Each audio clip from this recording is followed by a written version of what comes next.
estarmos unidos é uma forma da gente ver, né? E, enfim, meu pai era tudo, assim, e faz muita falta. Obrigado.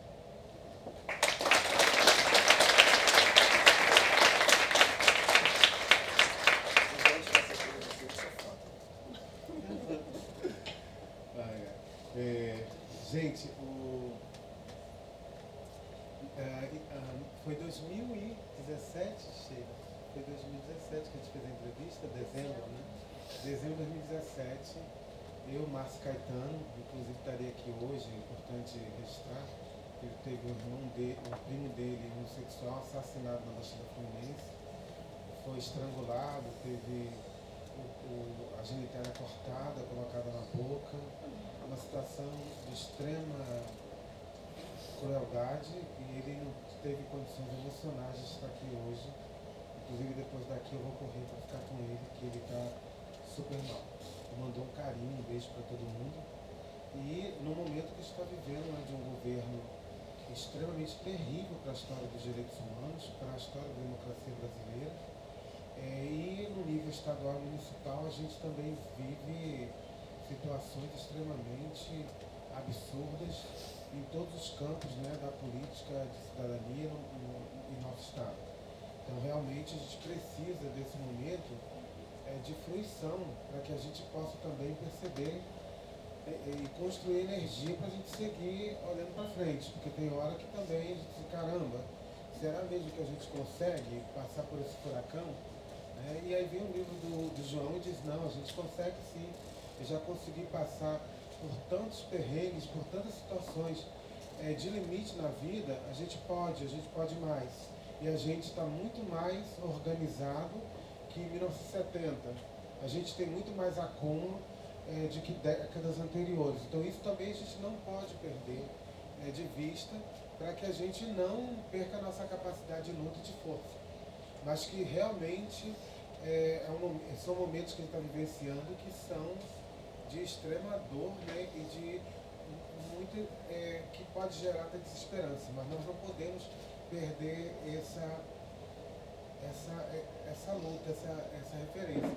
E na entrevista com o João, Sheila nos recebeu, e foi assim algo impressionante, porque horas antes de marcado de tarde, o João já não estava bem, né, já estava de mal de saúde, e a entrevista foi uma entrevista longa, porque era para meio que fazer em 1 hora, 2 horas, a trajetória por todo o tempo de vida dele, de atuação, de história. E aí, como demorou uma entrevista anterior, a gente disse para ele, olha João, acho que é melhor então outro dia, porque já está tarde, já são quase 9 horas, nós vamos chegar aí por volta de 9 horas, são 8 horas da noite, você não está bem de saúde, passou por químio. Ele falou assim, não, vocês podem vir, porque eu não sei se eu vou estar vivo amanhã. E se eu tenho a chance de falar para mais gente, de registrar essa história num filme que vocês estão fazendo, eu não posso perder essa oportunidade, não por mim, mas o que essa minha história pode contribuir para que outros homens trans e que outras pessoas LGBTIs ou que vivem discriminadas possam ter como inspiração. Então aquilo assim foi algo extremamente, foi um elixir, foi algo assim que salvou o meu dia e muito das coisas que eu penso daqui para frente, porque às vezes a gente tem uma coisa de desistir, de postergar, deixar para frente. E naquele dia, aquele homem, doente, cometido já de quimioterapia e tudo mais, disse, não, eu quero fazer. E a gente saiu de lá da casa, era por volta de meia-noite, né, Sheila? Foi uma coisa assim, impressionante, porque a gente querendo interromper a resposta para seguir com outra pergunta, tentando diminuir, falei, não, se tem mais pergunta, pode fazer. E contando com uma doçura toda a trajetória, desde o início e tudo, então é importante que a gente tenha essa referência no João e que a gente, é claro que a gente fica triste com a perda do João, a família principalmente, mas eu acho que a gente precisa ter no verbo do João, nas palavras que João escreveu, estou repetindo isso de novo, mas para ficar como um mantra, uma inspiração, uma força para viver, uma força para que a gente continue atuando na militância. E entendendo que as pessoas são diferentes. O João sempre falava isso. Até mesmo, às vezes, nas tretas que tinha o movimento, de vez em quando o João ligava para mim para saber assim, como é que está esse babado aí? Me explica, que eu não estou entendendo, tem uma treta ali, não sei o quê. E ele sempre tinha uma coisa de trabalhar a ideia da unidade na diversidade. Que a gente podia se matar por dentro, ter uma diferença bem grande em determinados pontos, mas para fora, na hora da atuação, da intervenção na sociedade, a gente precisava ter algum ponto de unidade, para que a gente não se expusesse e não fragilizasse a nossa capacidade de luta, de intervenção, de mudança de alguma coisa. O Guilherme não está mais aqui, mas eu me lembro que quando a gente fez esse grupo de trabalho na UERJ, eu tive na época coordenando esse grupo junto com a reitoria, e João, toda vez que ia tratar algum assunto muito polêmico, ele disse assim, não, quero me reunir primeiro com o grupo para saber se isso não vai criar uma celeuma e a gente perder um espaço à frente. Quer dizer, isso era estratégia, era advocacy, né? O cara tinha uma visão de advocacy político, de dissidência, muito grande, que ele sabia que em determinado momento, a depender de quem, o receptor que está ouvindo aquela mensagem, poderia soar diferente e talvez aquela estratégia que estava sendo desenhada poder parar no meio sem ninguém saber nunca por qual motivo que ela parou. Então acho que isso também é outro aprendizado importante.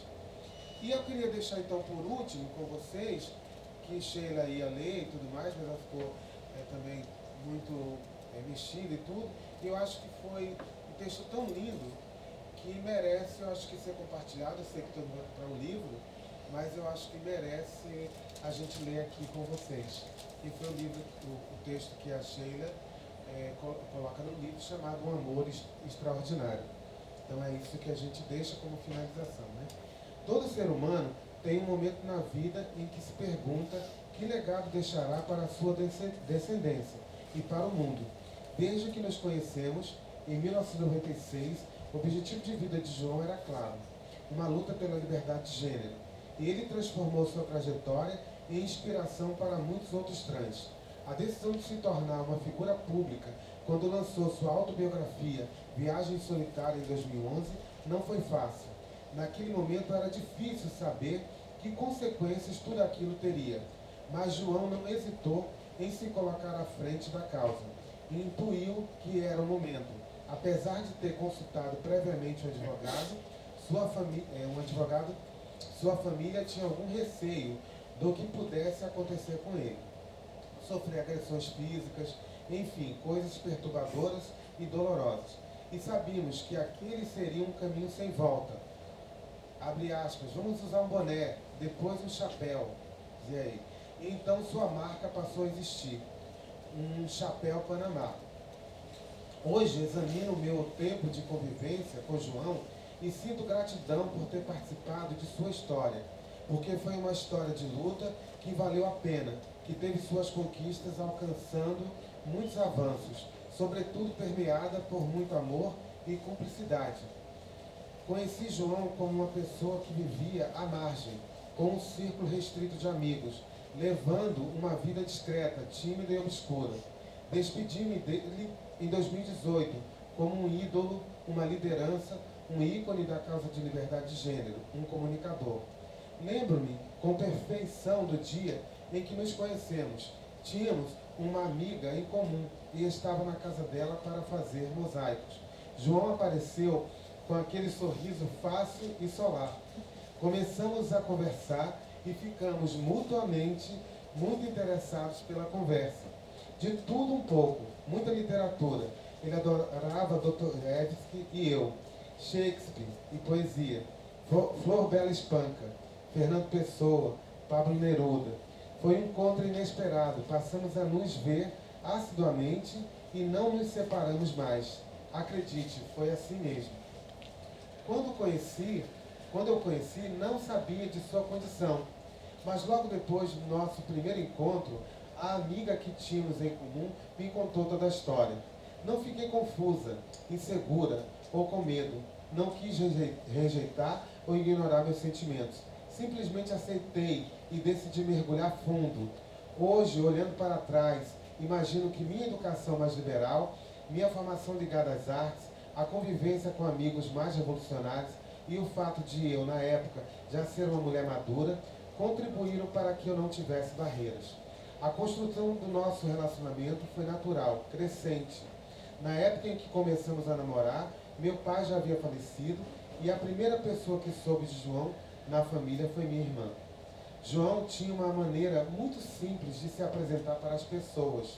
Ele pedia para que elas lessem o primeiro livro dele, Erro de Pessoa. Lembro-me de que minha irmã terminou de ler o livro muito rápido, em apenas uma noite. E ao terminar a leitura, ligou para João e disse: li o seu livro e eu queria dizer que gosto muito de você. Minha mãe ficou sabendo anos mais tarde, um pouco antes da publicação de Viagem Solitária, e sua reação foi natural. Os amigos em comum completam o círculo de amizades.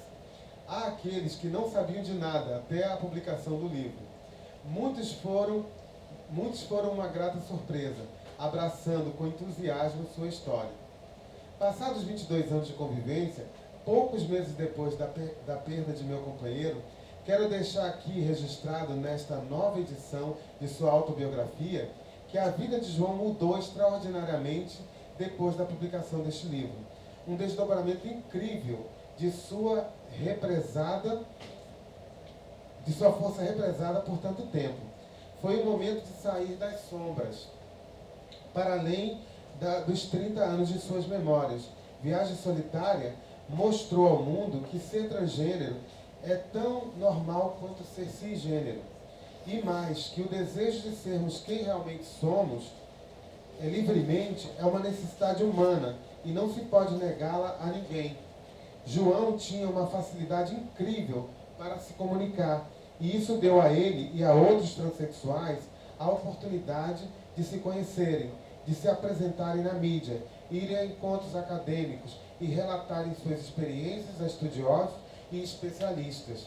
João tinha um grande talento para abrir horizontes e, sobretudo, enternecer, mas sempre com uma postura confiante. Ele foi uma pessoa que espalhou amor e potência de vida, abraçando o mundo com muita coragem, mas a um custo pessoal alto, físico, emocional, social. João era teimoso e estava disposto a arriscar qualquer coisa para levar adiante seu projeto pessoal e coletivo. A leitura de Viagem Solitária foi inspiradora para muitos que se reconheceram nas vivências descritas por ele. João passou a ser procurado por outros transexuais que se reconheciam em sua trajetória e por muitos estudiosos. Era comum ele avaliar teses de mestrado, doutorado, ler artigos e matérias sobre o assunto e ser convidado para escrever sobre o tema em jornais, revistas e livros. E sempre encontrava tempo e disposição para lutar pela causa trans. As redes sociais foram muito importantes para o estabelecimento de um canal de comunicação nessa comunidade, de forma nacional e mesmo global. Tornar-se uma pessoa pública foi transformador para uma pessoa que estava habituada a se conter de várias maneiras na vida. Quando vejo outros transexuais, penso sempre no tempo em que essas pessoas levam para conseguir ultrapassar as inúmeras barreiras sociais que se apresentam a elas. Muitas vezes eles se sentem pequenos e fracos, desestimulados diante dessas barreiras e não conseguem viver em sua plenitude. Muitos, inclusive, infelizmente, sofrem crises de pânico, se automutilam e até cometem suicídio. A primeira entrevista de divulgação do Viagem Solitária foi no programa de TV De Frente com Gabi, veiculado em outubro de 2011 pela rede SBT. O livro seria lançado no mês seguinte, no início de novembro, na livraria Argumento do Leblon, Rio de Janeiro. Por conta do programa e de alguns contatos para a preparação do livro, algumas pessoas transexuais estiveram presentes no lançamento também. Foi uma noite alegre, com muita gente, uma celebração da nova fase da vida de João, que aquele momento representava. Seu livro anterior, Erro de Pessoa, lançado em 84, não teve noite de autógrafos. Aqueles eram outros tempos. E na época, um transexual vivia praticamente na clandestinidade. Mas naquele momento, naquela noite de novembro de 2011, saímos felizes da livraria, andando pela rua, eu e ele e o filho, para pegar o carro. Foi uma das noites mais plenas de nossas vidas. A partir do lançamento de Viagem Solitária, surgiram outros convites para se apresentar em programa de TV.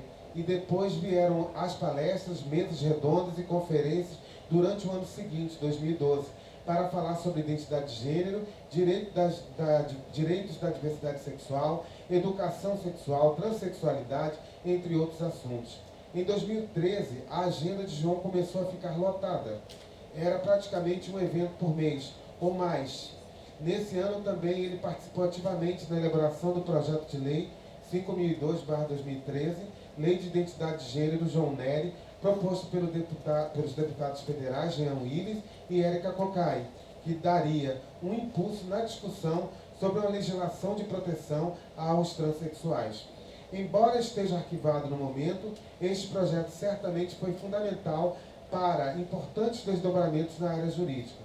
Uma legislação de proteção às identidades de gênero já deveria estar em vigor no Brasil.